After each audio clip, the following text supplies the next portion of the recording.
life on other planets? Do you think there's life on other planets? Oh, I don't know. Would you like to think about it for a second? Oh, not really.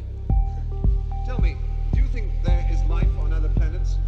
Well, I'm not quite sure, but I suppose it would be. No, he seems definitely. You seem definitely. How do you see this life and where? Oh, I've seen a flying saucer. You've seen one? Yes, Where was this? definitely. At Lane Cove, When was this? 1953. You don't think this is a figment of your imagination? Several other people with me saw it. You all had the same figment. What did it look like? It was standing up there still, Just suspended in space. with colours coming out of it. What's up, guys? Welcome back to the channel. And on today's episode, it's called Move Day. So no, we're not relocating, but what we're gonna do today is we're gonna structure the workshop and try and create a flow. So let me take you guys through to the main workshop and show you exactly what I'm talking about.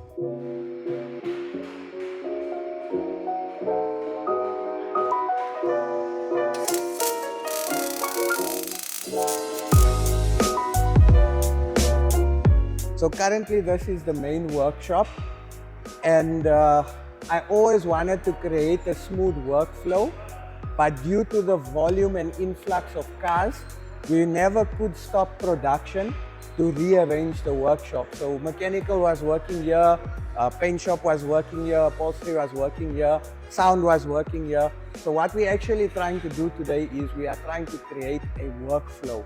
So this is your main workshop, right? So we've got our spray booths there.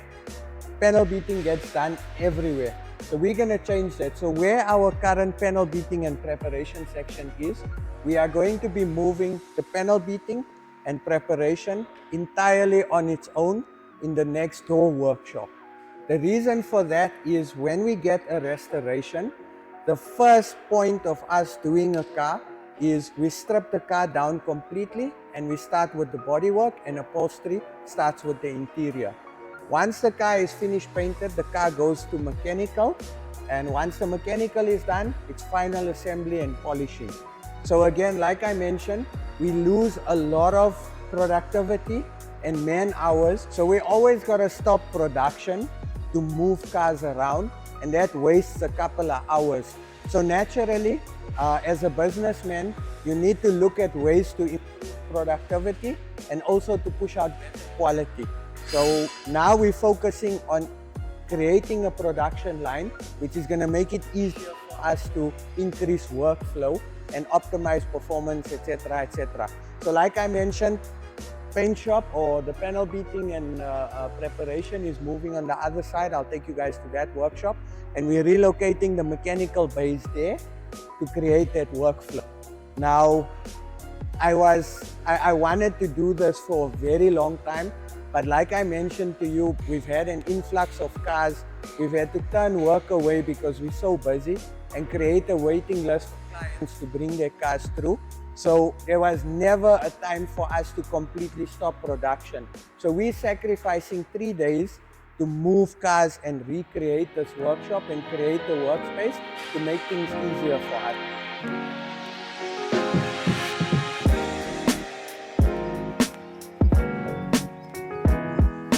We're going to be attending SEMA at the end of this year. So we need to create a workspace which will allow us to work on the car and also to shoot and film the car while we're working. So these 2 bays are going to be allocated for our SEMA build, and we obviously got a lot of big companies involved. I'm going to introduce you to the new companies that are going to be involved in the SEMA build, but we're not only attending SEMA.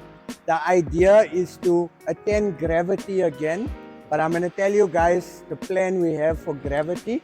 So the car that we're going to be building is going to go first for the Gravity show, which is in August. It's going to stay for a little bit in the UK, and then the car will go then to SEMA in Las Vegas and go represent South Africa again. So we're planning on doing 2 overseas shows this year. Now you might be thinking, Chip, why Gravity? Guys, Gravity for me is one of the best shows I've attended. Jordan and his team were absolute legends in looking after us. The UK guys looked after us. So you know what? I want to support their show and I want to show them love because of the love they showed us. And again, it's about building relationships. It's about growing the car scene. So yes, we're going to Gravity and we're going to the SEMA show. So I'm looking forward to that. And once again, I want your guys' input on the build. Remember, we're going as a country. South Africa is going to go compete internationally again. The build is going to be absolutely mental. Trust me. There's a lot of hidden surprises for you guys, so you guys are going to enjoy that a lot. So I'm looking forward to that. So once again, just to pick up, this is going to be our booth where we're going to be building the car for the UK and the American show. Excited for that. So right now, we're moving the Bahnfind IS into its spot so that we can shoot the complete build of the car as well. So looking forward to that. And then this car will go into the mechanical bay so that we can do the finishing on the mechanical aspect, etc. Let me take you guys next door and show you what's happening.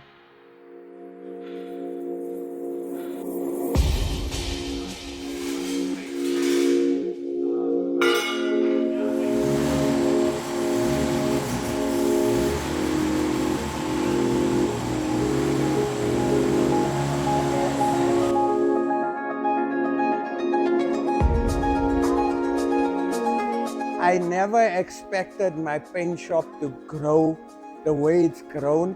Like I mentioned to you guys, we've had to turn work away. If I'm not mistaken, I say this being the most humblest of humble people. I am super grateful for the support, but also we gotta be realistic. We can't take on too much work. We're already sitting with the problem where we have a lot of work. That is why we're trying to shift the workshop around so we can try and create a workflow and maximize productivity.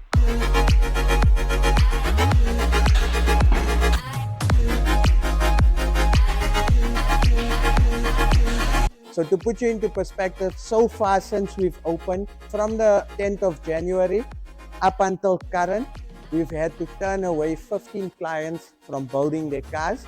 But we've created a waiting list. When a spot opens up, we then inform the clients, you can bring your car through and we're happy to build your car. So I'm super grateful for that. I never expected our paint shop to grow at such a rapid rate. But with that being said, we need to allocate space. So this is ideally our mechanical workshop next door. And I've got the 4 bays here. So what we're gonna do is, we're moving the 2 C10s here.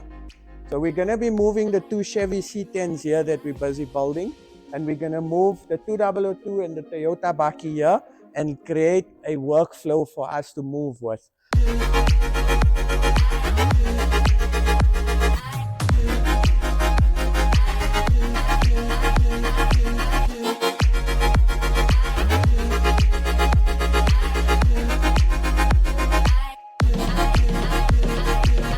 We're then going to allocate the panel beating space here for our champion panel beater.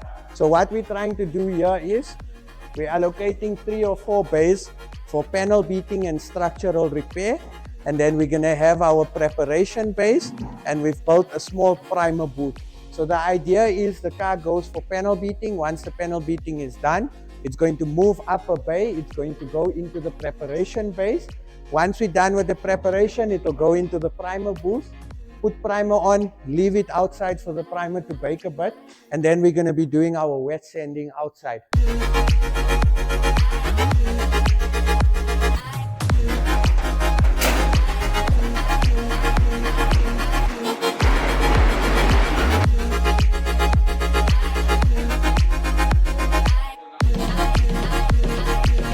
Once we're done with the wet sanding and we're happy that the car can move into the spray booth, the car will then go into one of the spray booths. So you'll notice I created, or we built 2 spray booths. The reason for that is, if I had to buy a spray booth, the size spray booth that I wanted would be too expensive, and us starting the paint shop off, we couldn't afford it. So we decided to follow the rules when you build a spray booth, to make sure that no dust comes in, there's enough filtration, there's an extractor, you're able to keep the temperature at optimum level. So we built 2 spray booths with the intention, thinking that when we paint the actual body of the car, the second spray booth can be used for painting the parts, and then you improve productivity that way. Instead of painting the car and then moving the car out and then painting the parts. That's the whole reason why I put 2 spray booths. So like I mentioned, after the primer process and the sanding process or the wet sanding, car will then go into the spray booth. From the spray booth, the car will then either go into the mechanical bay if we are doing mechanical, or it's going to go into the finishing bay. So that's the whole thought process behind it. Again, I'm sacrificing 3 days of production for this, but I feel that 3 days that I'm losing to move, I'll cover it up in terms of not being or not having to stop work to move cars up and down, etc., etc. So enjoy it. It's a bit stressful. Most of the cars are non-mobile, so it's a bit of a challenge to get the cars to move, but looking forward to it. We're excited. We're not excited. We can't be excited because there's no word like that. Super excited. So let's get the move on, guys.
Okay guys, so I've got a special guest next to me.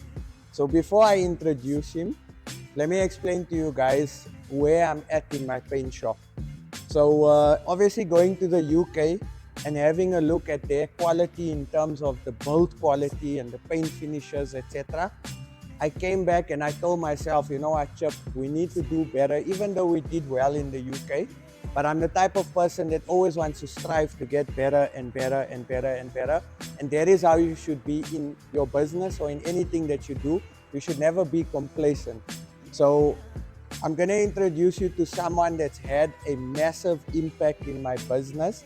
Someone that's helped me, like, guys, I can't even tell you the amount of help this gentleman has done in my business. It's literally turned my business around. And just to give you a bit of background, if you watch the previous videos, you'd notice that when I outsourced paint work, I was getting robbed left, right, and center. Guys were losing parts, pay deposits, and the cars don't get done, and I end up losing a lot of money. And 3 years ago, when we moved into the new premises, I decided to do my own paint work, and it's been a massive learning curve in terms of getting the quality right. And I always knew we could do better, but I never had a lot of guidance. So I'm going to introduce you guys to Lance. Lance is the owner of Brooklyn Paints, and Lance on his free time also restores very high-end Jaguar E-types. So I gave Lance a call when I came back and I'm like, Lance, listen, I'm not happy with my paint work. I want to do better. And Lance came through and trained my staff. We changed our products, we changed our polishing machine, we changed our whole process. And Lance even assisted in recruiting me a much better staff, which is more qualified. So Lance, how are you doing today? Fine, thank you. That was a long introduction. Very kind of you. Yeah, no, honestly guys, like I've been dealing with suppliers. Lance is by far the best supplier, purely because he takes an interest in my business and he wants my business to do well. And I'll tell you how kind Lance is. If Lance sees that we're wasting material, he'll pick up the phone and phone me and say, Chip, listen, your guys are using too much sandpaper, or your guys are using too much this, that. and he'll tip me off on that. You do not find people like that in this industry. So Lance, from the bottom of my heart, I want to say you're too thank kind. you. Yeah. The time that you've spent with me has been amazing, and I don't know what else to say. I don't know how else to thank you. My Yeah. wife is gonna cook you some more butter chicken. Yeah, I know you that's what I enjoyed it. Okay, so tell everyone who you are. Give a little bit of a background. So my name is Lance. I own a company called Chicanos.Customs.za company, and I used to supply huge panel shops at one stage, and I changed my business, the way I do business, and I pick and choose my customers. And I was lucky to come across Chip, and I had a look at his processes and that, and I just felt we could better things, you know. course. We could save money. Chip's an unbelievable guy. He's such a good soul. Thank you. And I had to do my utmost to help him, No, we appreciate it. to make his business run a bit better, to give him less stress, save him a bit of money, you know. And that's what I do, you know. And as I said, I pick and choose specific customers, and Chip is like one of my top ones to deal with, and I really try and put all the effort I can into him. Nice. Because he's such a good man. Thank you. Thank you. I don't know what else to say. Likewise, right back you, at Chip. you. Yeah. So Appreciate it. just to put you guys into perspective, there were a few cars that were due to go out. They were looking good, but again, I want to build better cars. Not saying that our work was terrible or anything, but for me, like you guys know, if I have to repaint the car, I will repaint the car as much times until we get it right at my cost. So behind us is another example of a car that I've repainted, and we've done a paint correction, polishing in-house, etc., etc. So you can see the difference. We're gonna be doing a full feature on this car soon. The car is actually done. We just need to assemble and clean the car up, and then it's ready for Bram Duza. So Bram Duza, if you're watching, thank you for your patience, and also to our other clients, thank you for your patience for allowing me to get better. Remember, nobody's perfect. It's a process. We always want to get better. We always want to strive to get better. So I appreciate it. So Lance, what's your thoughts on the IS? What you think? So when I first saw the car, it looked really good, you know. And I'm a sticky on quality and the real finer things on cars, you know. And I went through the car, and it looked good, but I thought it could be better. Nice. And all I wanted for Chip and his business was to actually get better. So we went through it again. We did some serious paint correction on it, and the results speak for themselves. Actually, I'm even quite shocked at how it came out. Yeah, no, I'm blown It away. really looked good, you know, without doing all the extra labor and extra painting and all these things. We managed to paint correct it properly. Yeah. And we fixed up all the little defects that I went through. Yeah. And they're really minor defects that trained eyes would spot. Yeah. Some wouldn't. Yeah. You know, and that's where I'd like to see Chicanos, you know. We're really on top of their game, and producing work like this. I believe that's where they're going to be. Yeah. Where they are already. You know? Yeah. This is the proof. Yeah, no, we appreciate it, Lance, from the bottom of my heart. I thank you so much. Nobody has done what you've done for me in terms of business. You know, in terms of a supplier, I mean, no supplier will call you and say your guys are using too much, you know. It takes a special type of person to be honest and have integrity to actually say, Chip, your guys are using too much, let's cut it down. You know, I've never met someone like Lance, so Lance, bro, I'm blown away. I'm seriously blown away. You're too kind. And the quality as well has improved massively. So I'm super stoked. I'm super excited.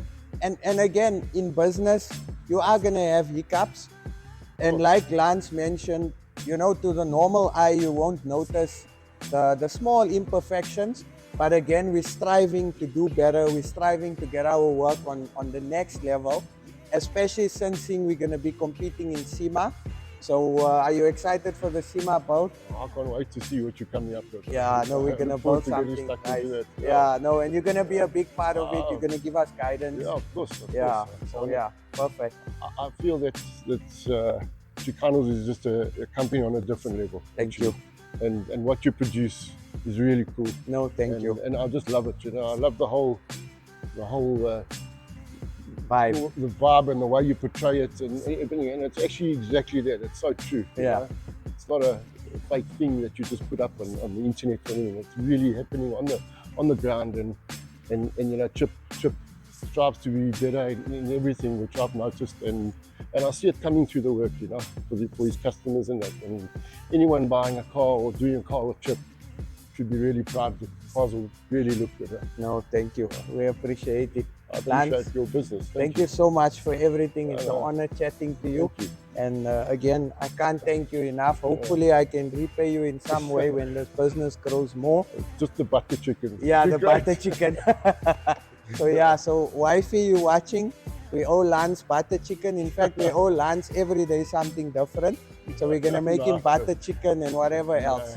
Yeah. Thank you. But thanks so much, Lance. I really Thank you. appreciate it. You're a legend. You too, buddy. Cool. Thank you. Okay, guys, the movie is officially done. So I'm gonna take you guys through quickly the workshop just to show you how we rearranged the bit and to give you guys an idea of why we did it. I did explain it earlier, but let me take you guys through. So currently, this workshop is gonna be primarily for the finishing of the car.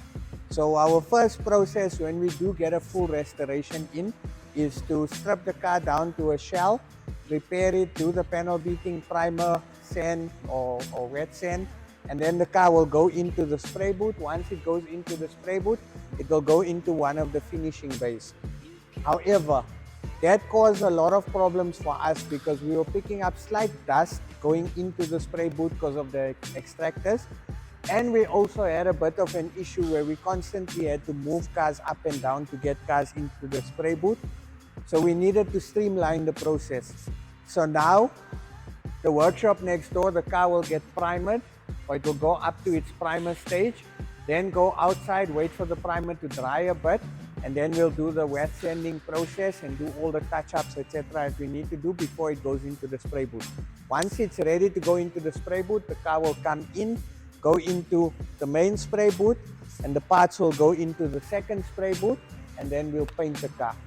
Thereafter, if the car needs any mechanical work, it will go into the bays behind you. So we've got 2 mechanics now at the moment. We are looking for a 3rd mechanic because we have a lot of mechanical work. So if you guys know anyone that's looking for mechanical work, we'll pop up our details and you guys can email me their CV. We're looking for a mechanic and an auto electrician, so there's a job opportunity for you guys because our mechanical work is like, sure, that's stressful. But anyway, car will go into the mechanical bay, car will go into the mechanical bay, and then the set allocated mechanic will then work on the car. The nice thing is upholstery is also in this building.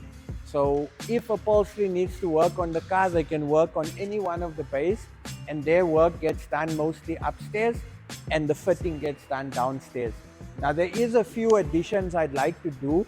Obviously when budget allows it and we make some extra cash. So my intention is I've had workshops for a while, but I've never had lifts. So I want to invest in some 2-post lifts. So that is something that's going to happen within the next few months. It's going to streamline our strip and assembly process. We don't have to jack the cars up and use trestles. So we're definitely going to be looking at that. And if you look over in the center of the spray booths, so I'm toying with the idea of putting up a finishing and polishing bay. So I either will upgrade our spray booths and use one of the existing spray booths as a polishing bay, or alternatively, I'm gonna put a specific polishing bay in the center and we'll be doing our polishing. So there's like a streamlined process that we're trying to follow. In any business, you always wanna do better. And again, I've never had a business this size and I'm learning every day. So part and parcel of me learning is trying to streamline the process so we don't lose productivity when we need to push cars up and down. So I'm quite happy.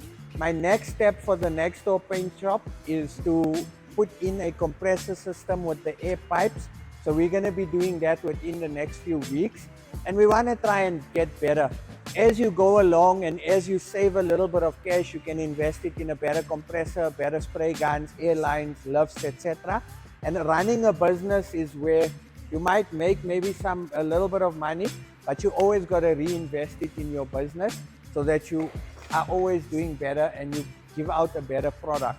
So this has been a very big learning curve for me from January up until now.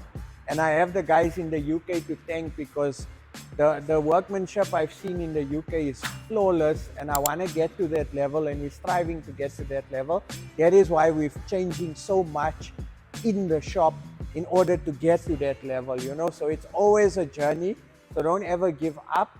And I want to say thank you so much to you guys for watching the video. I appreciate it. I hope you enjoyed it, and I'm going to be sharing a lot of eventful stuff at the shop. We're going to be changing the showroom up a bit. So Easy Tracks is going to help us with a new display. So Ismail, if you're watching, we're supposed to have sorted it out end of January, brother. We're waiting for you. We need to sort out the showroom and Nkabi's parking. So that's the next step of stuff that we're going to be doing. So once again, thank you so much for watching. Thank you so much for subscribing. We're almost on 18,000 subscribers. Looking forward to hitting the 20,000 mark. And of course, we cannot forget our champs that are commenting, interacting with us. We love you guys. Stay safe, and remember, for the love of cars, guys. There is life on other planets. Never notion, did I? Hey, I wouldn't have a notion. you haven't thought about this at all. Oh, I've thought about it.